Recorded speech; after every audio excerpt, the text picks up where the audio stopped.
بسم الله الرحمن الرحيم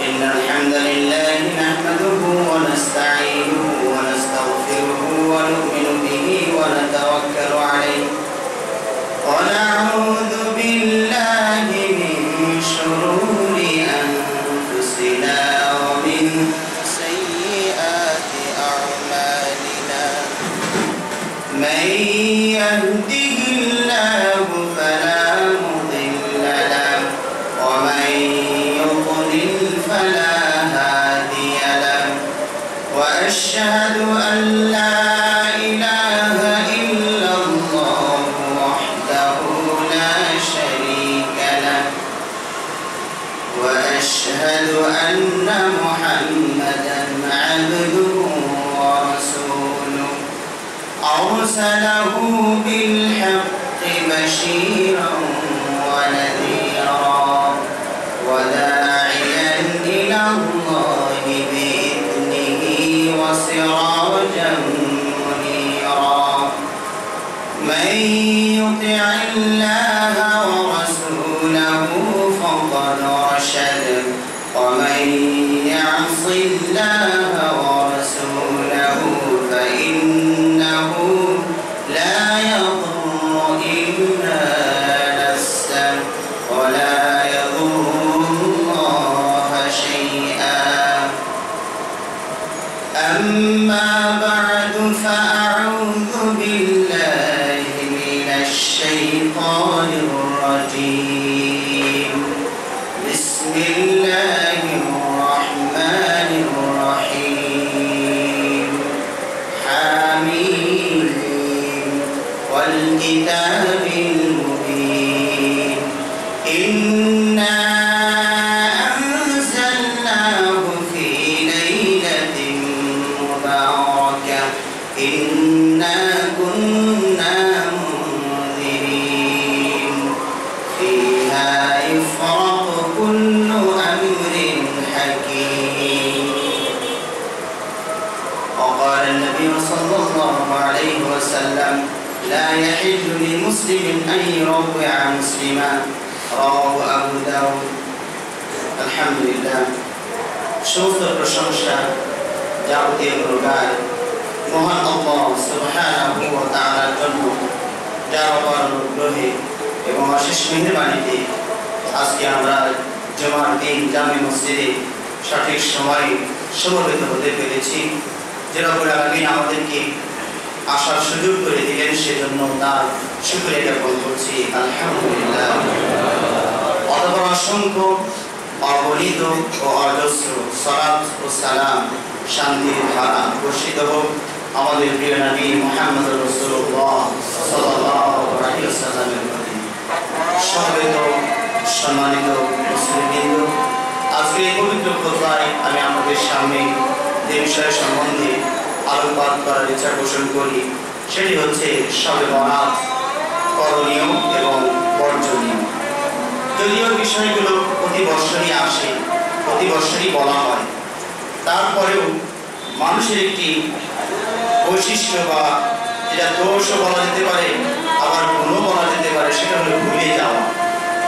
ভুলে যাওয়াটা দোষও হয়, গুণও হয়। কিছুদিন ভুলে যেতে হয়, এরই নিজের জন্য কল্যাণকর হয়। কেউ আপনাকে মারাত্মকভাবে কোনোদিন অপমান করেছে, এটা যদি আপনার চিরদিন মনেই থাকে তাহলে আপনি এটা কষ্টেই করে যাবেন, ওটাও বলা দরকার আছে, ভুলে যাওয়া দরকার আছে। কিছুদিন ভুলে যাওয়াই কল্যাণকর, আর কিছুদিন ভুলে যাওয়াটা অকল্যাণকর। তো আমরা ওই আদম আলাইহিস সালাম থেকেই এই চরিত্রটা পেয়ে গিয়েছি, কারণ আদম আলাইহিস সালাম প্রথম ভুল করেছিলেন, ভুলে গিয়েছিলেন। আল্লাহ রাব্বুল আলামিন ওই বৃক্ষের কাছে যেতে মানা করেছিলেন, উনি সেটা ভুলে গেলেন। ফানাসিয়া আদম ফাগাওয়া, আদম ভুলে গেল, নাসিয়া বলা হয়েছে, আদম ভুলে গেল অথবা সে পথভ্রষ্ট হয়ে গেল। তাহলে বোঝা যাচ্ছে যে এই ভুলে যাওয়াটা এটা প্রত্যেক পুরুষ থেকে পাওয়া সম্পদ, মানে ভুলে যাওয়া না। এই জন্য খুতবা, আলোচনা ইত্যাদির মাধ্যমে স্মরণ করিয়ে দেওয়ার কথা বলা হয়েছে। আল্লাহ রাব্বুল আলামিন পবিত্র কোরআনে আল্লাহ রাসূলকে সম্বোধন করে বলছেন, ওয়াযাক্কির ফাইন্না যিকরা তানফাউল মুমিনিন, মুমিনদেরকে স্মরণ করিয়ে দিন, কেননা স্মরণ করিয়ে দিলে ওদের লাভ হবে। তাহলে আমি এই আয়াতটা এভাবে বোঝানোর চেষ্টা করি যে মহান আল্লাহ সুবহানাহু ওয়া তাআলার পক্ষ থেকে নবী সাল্লাল্লাহু আলাইহি ওয়াসাল্লামকে বলা হচ্ছে স্মরণ করিয়ে দিন।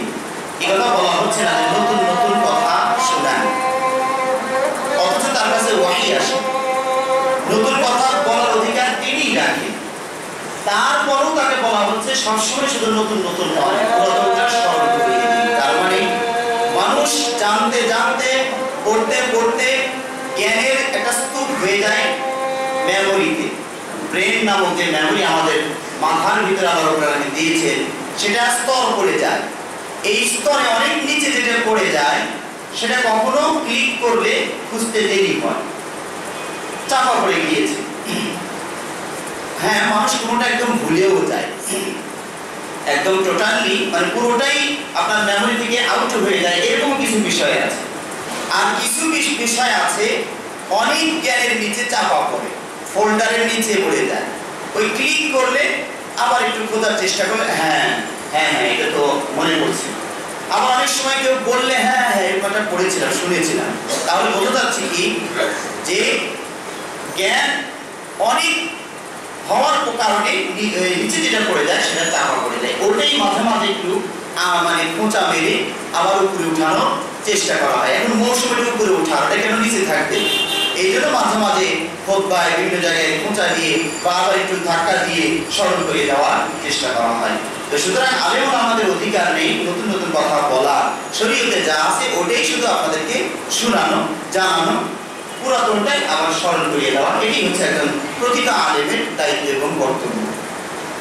তো শবে বরাত সম্পর্কে আমরা গত বছরও আলোচনা করেছি, কিন্তু ওই যে ভুলে গিয়েছি তাই আবার স্মরণ করে দিয়েছি। এ ব্যাপারে আমরা কয়েকটি পয়েন্টের কথা বলি। একটি হচ্ছে শব্দটার বিশ্লেষণ, দুই নম্বর হচ্ছে শবে বরাত প্রমাণে যারা চেষ্টা করছেন তাদের দলিল প্রমাণাদি এবং তার খণ্ডন। তৃতীয় নম্বর হচ্ছে শবে বরাতকে কেন্দ্র করে যা যা করা হচ্ছে সেগুলোর অস্তিত্ব কোরআন এবং হাদিসের মানদণ্ডে বা কোরআন এবং হাদিসে আছে কিনা সেটা আমরা একটু যাচাই করার চেষ্টা করব। প্রথমত বলি শব্দ বিশ্লেষণ। শবে বরাত, আমাদের দেশের মানুষ এভাবেই শব্দটা উচ্চারণ করে, শবে বরাত। সব ফার্সি শব্দ, এর অর্থ হচ্ছে রাত্রি বা রজনী। আর বরাত শব্দটা যদিও আমরা আমাদের ভাষায় এইভাবে উচ্চারণ করি, কিন্তু উচ্চারণটা আসলে সঠিক হয় না। উচ্চারণ হবে বারাআতুন। হ্যাঁ, যেমন সূরা তাওবার শুরু দিয়েছে বারাআতুন মিনাল্লাহি ওয়া রাসূলিহি, এই বারাআতুন হবে বারাআ, কিন্তু আমাদের দেশের মানুষ সংক্ষেপ করে বরাত বলে। আর আমাদের দেশের মানুষ বরাত শব্দটা ভাগ্য অর্থে ব্যবহার করে। কোনো কিছু হয়ে গেলে বলে কি বরাতে যা ছিল হয়ে গিয়েছে। এখন ওই বরাত আর ওই বরাত চেঞ্জ হয়ে যাওয়ার কারণে এই বরাতের সাথে মিলে গেছে, মানুষ মনে করে ভাগ বরাতে হয়ে গেছে। বরাতে যা ছিল, কপালে যা ছিল, তাকদিরে যা ছিল, ওটাকে আমরা বরাত করি। কিন্তু ওই বরাত আর এই বরাত কিন্তু এক নয়, উচ্চারণের ভুল হওয়ার কারণে এই বরাতের সাথে মিলে গিয়েছে। তাহলে আসলে সবে বারাআ, বারাআ শব্দের অর্থ হচ্ছে মুক্তি, মুক্তির রজনী। এই ইবাদতটি যে কোরআন এবং হাদিস সম্মত নয়, তার নামেই কিছুটা ইঙ্গিত পাওয়া যায়। কারণ নামটা আরবি ফার্সি মিশ্রিত নাম, অর্ধেক আরবি অর্ধেক ফার্সি। সব ফার্সি, বারাআ আরবি, দুটোর যৌগিক রূপ হচ্ছে শবে বরাত। এই নামেই ইঙ্গিত করছে যে ইবাদতটার অস্তিত্ব কোরআন হাদিসে কোথাও নাই। কারণ আমরা জানি আল্লাহ রাসূল সাল্লাল্লাহু আলাইহি ওয়াসাল্লাম ফার্সি ভাষায় কখনো সহজে ইবাদতটির নাম দেন তিনি ফার্সি জানতেন না। হ্যাঁ, তিনি হয়তো লাইলাতুল বারাআ বললে বলতে পারতেন লাইলাতুল বারাআ, কিন্তু শবে বরাত কেন হলো? এই জন্য কিছু কিছু ইবাদত আছে যেগুলো হচ্ছে মেড ইন ইন্ডিয়া, যেগুলো হচ্ছে মেড ইন ইরান, হ্যাঁ পারস্য, যেটা মেড ইন চায়না ইত্যাদি ইত্যাদি। এই পণ্য যেমন বিভিন্ন কোম্পানি তৈরি করে, ইবাদতও বিভিন্ন কোম্পানি আছে। এটা বোঝার চেষ্টা করবেন।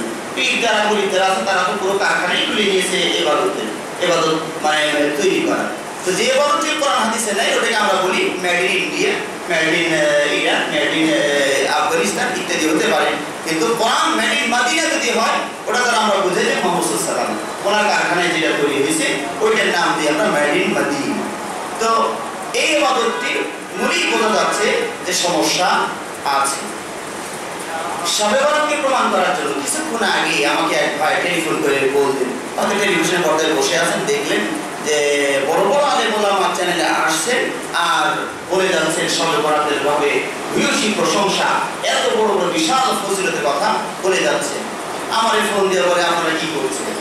তার গত পরশু এক ভাই আসলেন, তাকে বুঝাইতে গেলাম, তিনিও আমাদেরকে একই দোষারোপ করলেন যে আপনারা তো সহিয়াতে নিয়ে এইভাবে গণ্ডির ভিতরে পড়ে আছেন, আপনারা জানাচ্ছেন না, এখানে ওখানে গিয়ে পুরো দেশকে আপনি জানাবেন। অনেকেরও আপত্তি অভিযোগ যে ছোট্ট থেকে আজ 23 বছর কে বললেন আর কি, 23 বছর বয়স ধরে আমি জেনে আসছি শবে বরাত একটা উত্তম শরীয়তের বিধান, আর আজকে আপনার কাছে এসে জানলাম যে এটা নাকি শরীয়তের অস্তিত্বই নাই। আমি তখন কি বলবো, নিজের দন্যতার কথাই স্বীকার করতে হলো যে ঠিক ভাই আমাদের বিরুদ্ধে তো অভিযোগ আছে আমরা নাকি ইহুদি খ্রিস্টানদের দান। তো ইহুদি খ্রিস্টানদের দালালি করেও খুব একটা সুবিধা করতে পারলাম না। এমন কিছু অর্থ সম্পদ আমাদেরকে দিল না যে একটা দৈনিক পত্রিকা আমরা বের করি, এই ইহুদি খ্রিস্টানের দালালি করি আমরা, যে তারা আমাদেরকে এমন একটা টাকা পয়সা দিল না যার দ্বারা আমরা একটা দৈনিক পত্রিকা বের করি সহি আকীদার মানদণ্ডে, তা পারলাম না। আবার যে রুমের ভিতরে বসেছিলাম বললাম যে এখানে ইহুদি খ্রিস্টান টাকাকে দালালি করি, দালাল আমার ঘরের অবস্থাই দেখেন, একটা বিল্ডিং পর্যন্ত আজকে করতে পারিনি, মাদ্রাসার এই গন্ডি ছোট্ট একটা কুঠির ভিতরে বসে আছে। তা আমাদের বিরুদ্ধে অভিযোগ। এখন আমরা কি করবো? যদি দুই একটি চ্যানেল একটু তারা মাযহাবী হলেও কিছুটা সহি কথা বলার চেষ্টা করতেন, দিগন্ত টেলিভিশন বা ইসলামিক টিভি, সেগুলো এখন বন্ধ আছে। তো দেখা যাচ্ছে পুরো প্ল্যাটফর্মটাই ওদের হাতে রয়ে গিয়েছে। আর ঘরে ঘরে দায়ী, টেলিভিশন আছে একজন দায়ী আহ্বানকারী, আর ওইটা প্রচার হচ্ছে আপনার ঘরে চলে আসছে। আমার কথা আপনার ঘরে পৌঁছবে না, এটা তো মিডিয়া নেই। এখানে যারা আসবেন তারাই শুধু শুনতে পারবেন। আর লা ইউকাল্লিফুল্লাহু নাফসান ইল্লা উসআহা, সাধ্যের অতিরিক্ত কাউকে দায়িত্ব দেওয়া হয়নি। গোটা বিশ্ব দেখার দায়িত্ব আমার নেই। আমার যে বাইতুল হকের প্রতিবাদী, এর আশপাশে আমি যতটুকু পারি আমি দাওয়াতি কাজ করে যাচ্ছি। বাংলাদেশের ভিতরে যতটুকু পারি বিভিন্ন জায়গায় যাচ্ছি, করছি। সাধ্যের অতিরিক্ত তো আমার কাছে কিছু করার নেই। তো যা হোক, এটা আমাদের মনের আক্ষেপ, কথাটা ঠিক আছে। সত্যের প্রচারটা এভাবে কমে গিয়েছে, মিথ্যার জোয়ারে সয়লাব হয়ে গিয়েছে। এই জন্য একটা মিথ্যা বারবার ছোট্টবেলা থেকে বড় বড় আলেম দাড়ি টুপিওয়ালার মুখ থেকে শুনতে শুনতে মানুষ ওটাকেই ইবাদত মনে করছে। আল্লাহ রাব্বুল আলামিন আমাদেরকেও সামর্থ্য দিন সহিহ জিনিসটা প্রচার করতে যেন আমরা সক্ষম হই। আল্লাহ রাব্বুল আলামিন আমাদেরকে তৌফিক দান করুন, আমিন। তো যারা শবে বরাত প্রমাণের চেষ্টা করছেন তারা সূরাতুল দুখানের 3 নম্বর আয়াতটা ব্যবহার করেন, ইন্না আনসালনাহু ফি লাইলাতিন মুবারাকা। আল্লাহ বলছেন নিশ্চয় আমি কোরআনকে বরকতময় একটি রজনীতে অবতীর্ণ করেছি। এই বরকতময় রজনীটি কোনটি?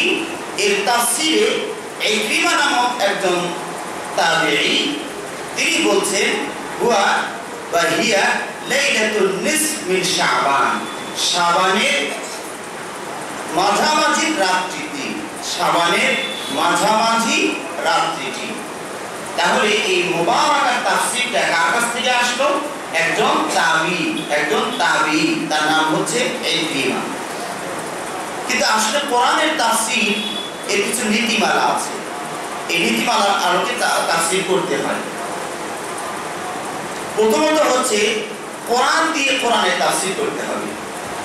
আল্লাহ রাব্বুল আলামিন কোন স্থানে অস্পষ্ট করে বলেন, আবার কোন স্থানে ওই ঘটনাটাই ওই বিষয়টাই একটু সুস্পষ্ট করে বলেন। যদি এরকম পাওয়া যায় তাহলে আমাদেরকে কোরআন দিয়ে কোরআনের তাফসীর করতে হবে। ভারতের একজন লেখক সানাউল্লাহ অমৃতসরী রাহিমাহুল্লাহ তিনি একটি বইয়ে এইভাবে তাফসীর লিখেছেন, তাফসীরুল কোরআন বিকালামির রহমান। তাফসীরুল কোরআন বিকালামির রহমান মানে রহমানের কথা দিয়ে রহমানের কথারই ব্যাখ্যা, তার মানে আল্লাহর কথা দিয়ে আল্লাহর কথার ব্যাখ্যা। এটা একটা তাফসীর আছে। আমরা যদি তাফসীরটা কোরআনে না পাই তাহলে আমাদেরকে দেখতে হবে যে রাসূল সাল্লাল্লাহু আলাইহি ওয়াসাল্লাম এটার ব্যাখ্যা কি দিয়েছেন। যার উপরে অবতীর্ণ হয়েছে তিনি তো বেশি বুঝবেন, পৃথিবীর সব মানুষের চেয়ে তিনি বেশি বুঝবেন, তাহলে তিনি ব্যাখ্যাটা কি দিলেন।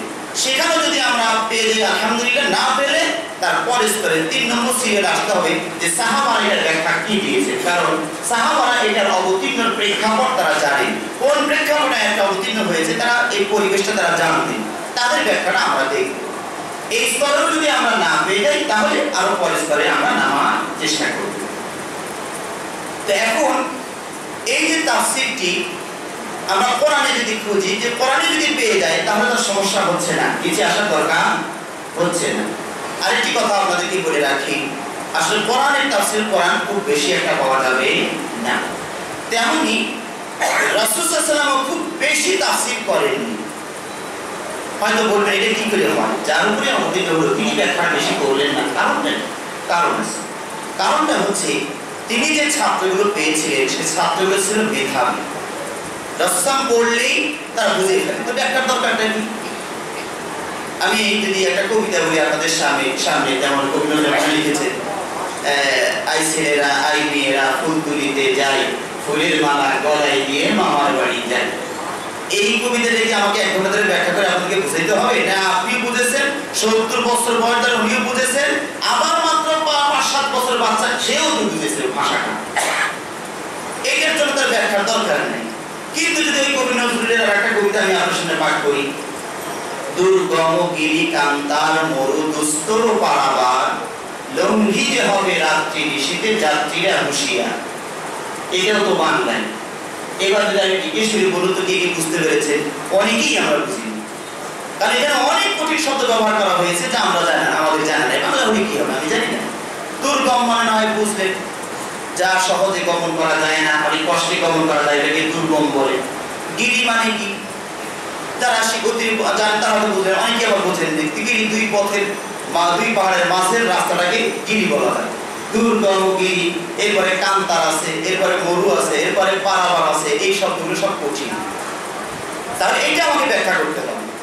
তো আল্লাহ রাসূল যে সাহাবাগুলো পেয়েছিলেন তারা সব মেধাবী ছিলেন, 1 নম্বর কোয়ালিটির ছাত্র ছিলেন। তারা আল্লাহ রাব্বুল আলামিন যখন আয়াত অবতীর্ণ করছেন, আর রহমান আল্লামাল কুরআন খালাকাল ইনসান, শুনছেন, বুঝছেন, চুপ করে আছেন, প্রশ্ন করার দরকার হচ্ছে না। এই জন্য আল্লাহ রাসূল ব্যাখ্যা বেশি দেননি। 2-1টি জায়গায় সাহাবারা একটু সমস্যা মনে করেছেন, ওই সময় ব্যাখ্যা চেয়েছেন। তার একটি উদাহরণ দিচ্ছি।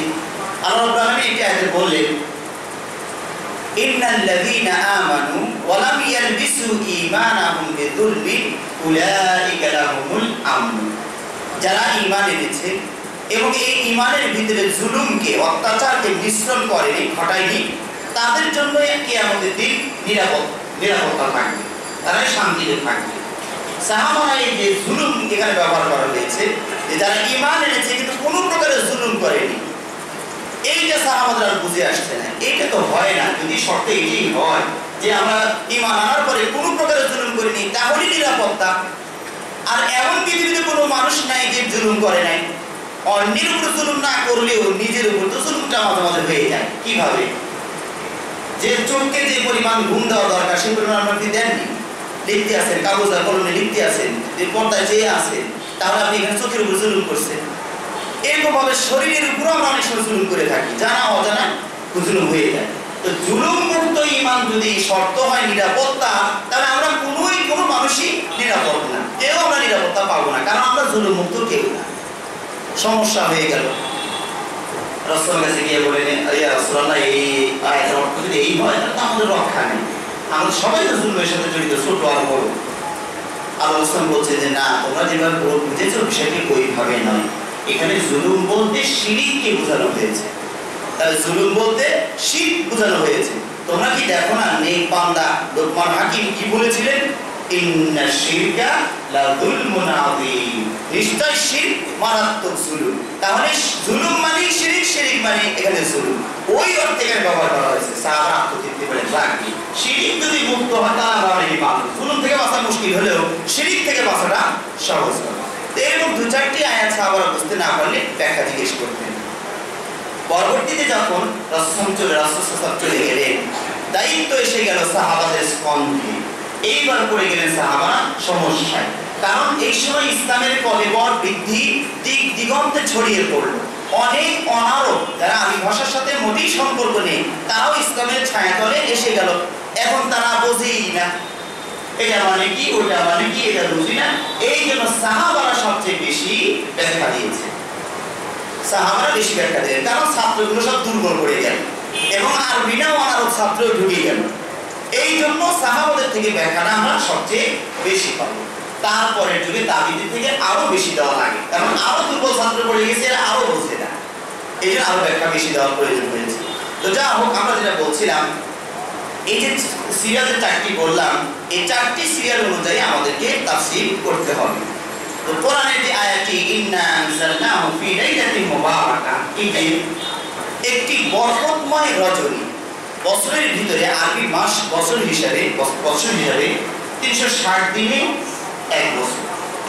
তাহলে এই আয়াতে অস্পষ্টতা রয়ে গেল যে একটি বরকতময় রজনী, আর সেই রজনীটা মনে করেন বছরে 360টা রাতের কোন একটি হতে পারে, তাই কি না? বরকতময় একটি বরকতময় রজনী, তাহলে সেটা আপনার 360টা রাতের যে কোনো একটা রাত হতে পারে, নির্দিষ্ট করে বলা হলো না। তাহলে এবার কোরআনে খোঁজার চেষ্টা করি যে কোথাও একটু নির্দিষ্ট করেছেন কিনা। এবার 30 পারায় চলে যান, সূরা কদর, ছোট্ট সূরা, সেখানে পড়ুন। আর আল্লাহ বলছেন ইন্না আনজালনাহু ফি লাইলাতিল কদর, আমি ওই কোরআনটিকে কদরের রাত্রিতে অবতীর্ণ করেছি। এবং ওই আয়াত আর এই আয়াতে হুবহু মিল আছে। আমি পড়ি, আপনারা একটু গভীরভাবে খেয়াল করুন।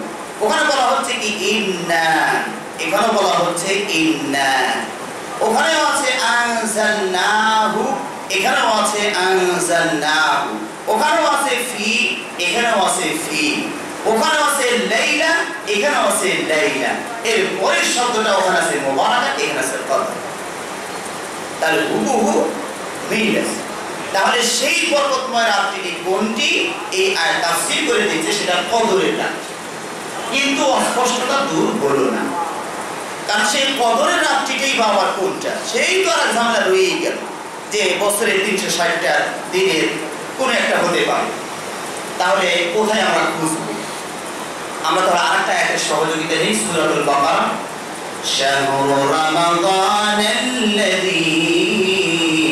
উনজিলা ফীহিল কুরআন, রমাদান মাস, যে মাসে কোরআন অবতীর্ণ হয়েছে। তাহলে এই 3টি আয়াতের সমন্বয় ফলাফল, রেজাল্টটা কি হলো? যে একটি বরকতময় রজনী, একটি মহিমান্বিত রজনী, আর সেটা রমাদান মাসে হবে। কারণ কোরআন নাযিল হয়েছে, শুরু হয়েছে রমজান মাসে। তাহলে কোরআন কমপক্ষে এইটুকু নির্দিষ্ট করলো যে আয়াতটা মানে কোরআন নাযিল হয়েছে কোন মাসে? রমাদান মাসে। তাহলে এই আয়াতের ব্যাখ্যা কি করে শাবান আসে, যেখানে সুস্পষ্ট কোরআন দিয়ে ব্যাখ্যা।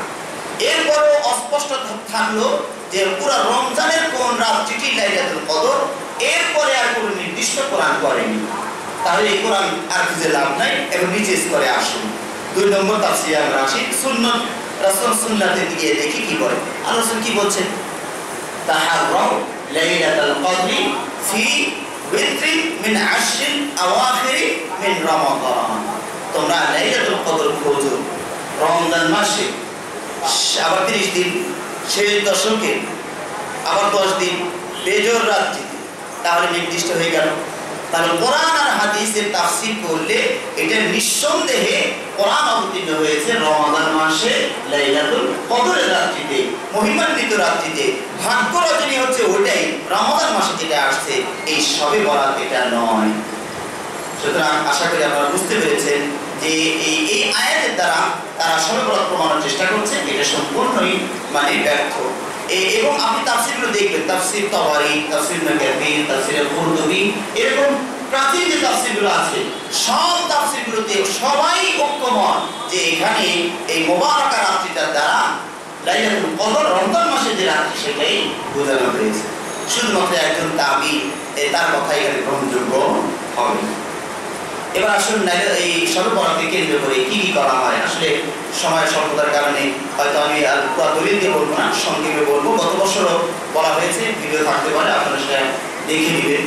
তো এই সবে বরাতকে কেন্দ্র করে কিছু আছে সর্বসম্মতিক্রমে এটা হারাম, তাও মানুষ করে। কিছু আছে একদল ওলামা বলে করা যায়, একদল বলে করা যায়, সেটাও করে মানুষ। যেটা সর্বসম্মতিক্রমে ওলামা সবাই ফতোয়া দেবেন যেটা হারাম, সেটাও আমাদের যুব সমাজ করে যাচ্ছে। সেটা কি? আত্মসমাজ, পটকা ফুটানো। এই 1 তারিখ থেকে পড়া শুরু হয়েছে। ড্রিম ড্রিম ড্রিম ড্রিম করে রাতের ঘুমগুলোকে মানুষের হারাম করে দিচ্ছে। ক্লান্ত পরিশ্রান্ত মানুষ এসে ঘুমাচ্ছে, ড্রিম করে আওয়াজ করে লাভ পেয়ে উঠছে। ওই বাচ্চা শিশুগুলো পর্যন্ত লাভ পেয়ে উঠছে, বাবা মাকে জড়িয়ে ধরছে, কেঁদে কেঁদে ফেলছে।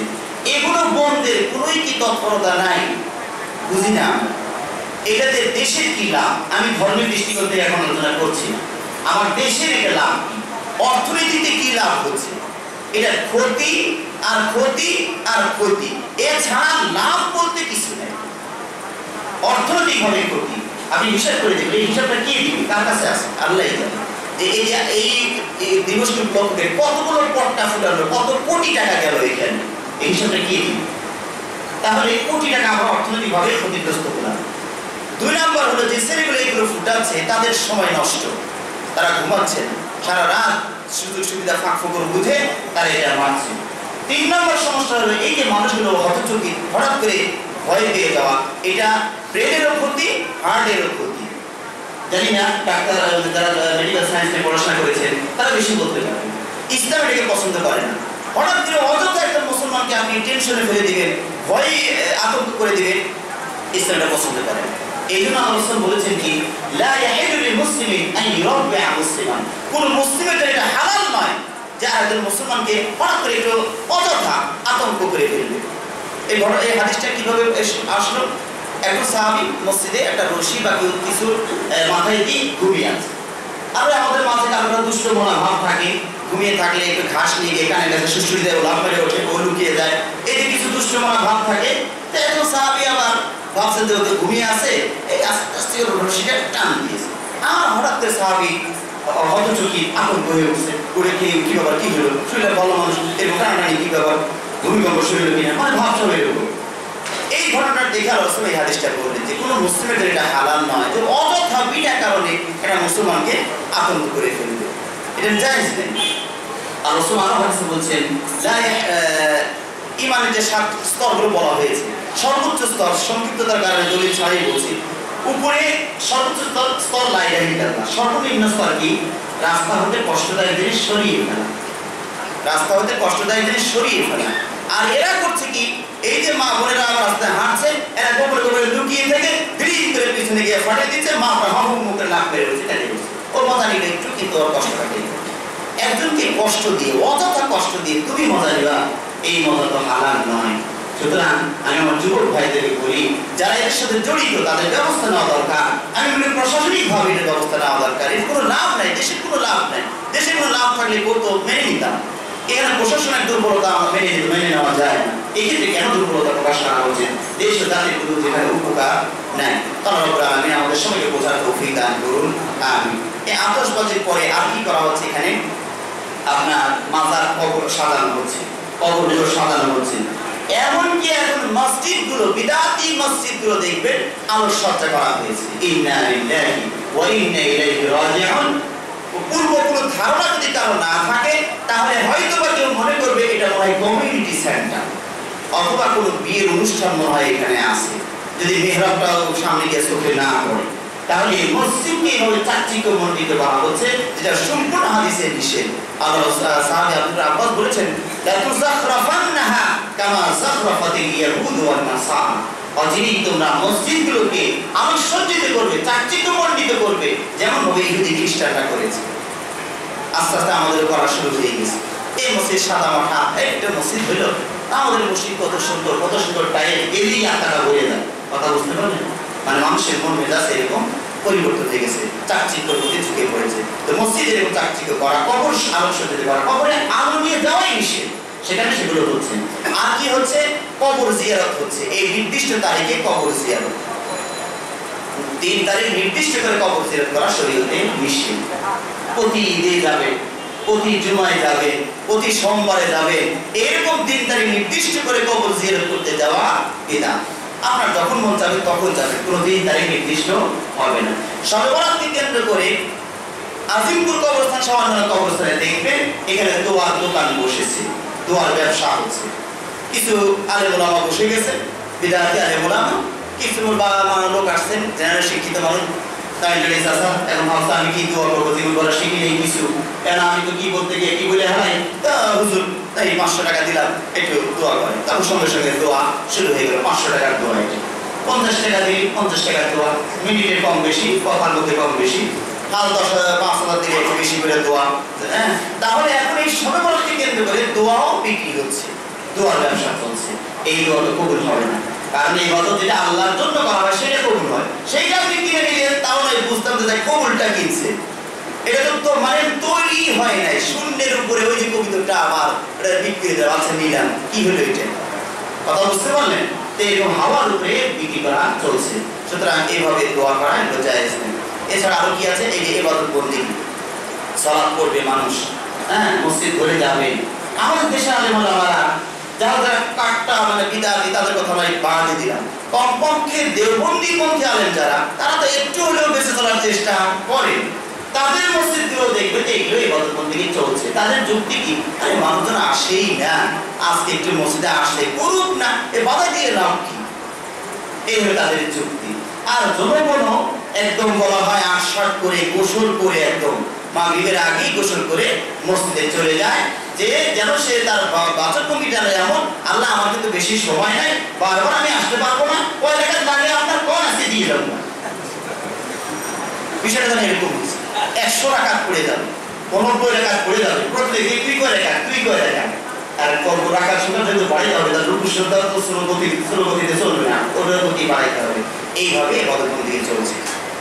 এই অতি ইবাদতে বাধা দেওয়াটাও সুন্নাহ, অতি ইবাদতে বাধা দেওয়া সুন্নাহ। অনেক কথা মনে পড়ছে, আসলে গত জুমায় এই সময় 1টা বেজে গেছে, আজকের জুমায় আমি আবার ভয় পাচ্ছি যে আজকের জুমার সময় 1টা হলে জনগণের মধ্যে মাঝে অন্যভাব এসে যেতে পারে। হয়তো যারা আপনাদের ভালো লাগছে তারা হয়তো ভাবছেন না, বলেন না কেন বলেন, কিন্তু আমি আশঙ্কা করছি কিছু ভাই আসেন সাময়িক সময়ের জন্য, গার্মেন্টস ছুটি হয়েছে 1 ঘন্টার জন্য, এখনই আসছে, তাড়াতাড়ি ছুটি হবে, দুটো ভাত খেয়ে আবার গার্মেন্টসে চলে যাবেন। এখন আমার যদি একটা ফুটবল চালিয়ে যায়, তো যাবেন তো ফুটবল, ওনার কিন্তু টেনশন, আমার কথা যতই ভালো লাগুক ওনার কিন্তু গাজত লাগতেছে, কারণ পরিবেশ পরিস্থিতি বুঝে আলোচনা করতে হয়। যা হোক, অনেক কথা ছিল, সংক্ষেপে বললাম। এই ইবাদত এখানে ইবাদত নাই, এটা যে হাদিসটা আছে জাল হাদিস, আর এই যে সওম পালন করা এটাও জাল হাদিস। তবে এই মাসে আপনি সওম পালন করতে পারেন। গত জুমায় যারা ছিলেন সুন্দর করে সেই আলোচনাগুলো আপনাদের সামনে পেশ করেছিলেন। সওম পালন করার 4টা কোয়ালিটি বা ধারা স্তর তিনি ধরেছেন। আশা করি সেই ভিডিওটা আপনারা দেখবেন। এইভাবে আজকে খোদবা এখানে সমাপ্ত করছি। ওয়া আখিরু দাওয়ানা আলহামদুলিল্লাহি রাব্বিল আলামিন।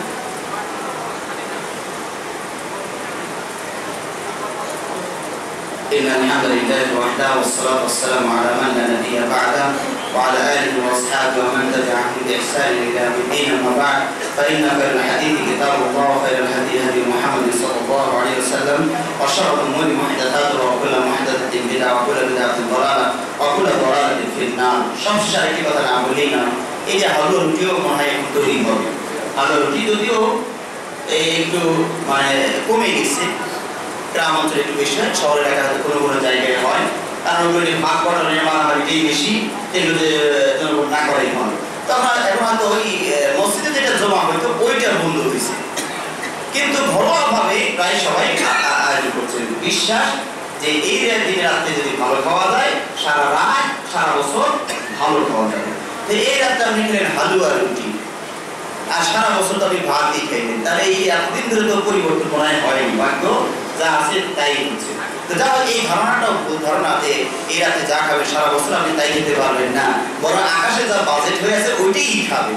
হ্যাঁ, মুখের কাছে বস্তু নিয়েও ঢুকাইতে পারবেন না যদি আল্লাহ রিজিকে না রাখে। সুতরাং এই ধারণাটা ভুল। এখন আমাদের ভাইরা কি করবে, অনেক আত্মীয় স্বজন আমাদের এলোমেলো আছে, ওই কিছু আত্মীয় স্বজন এরকমও আছে, তারা হয়তো নিয়ে আসবে আপনার বাড়িতে, দেখে নেন, এখন আপনি কি করবেন। অনেক সময় চক্ষু লজ্জায় কি বলি না বলি, আচ্ছা দেন নিয়ে হয়তো ডাস্টবিনে ফেলে দিলেন, কোনো গরিব মানুষ কিন্তু তার তো রাখা।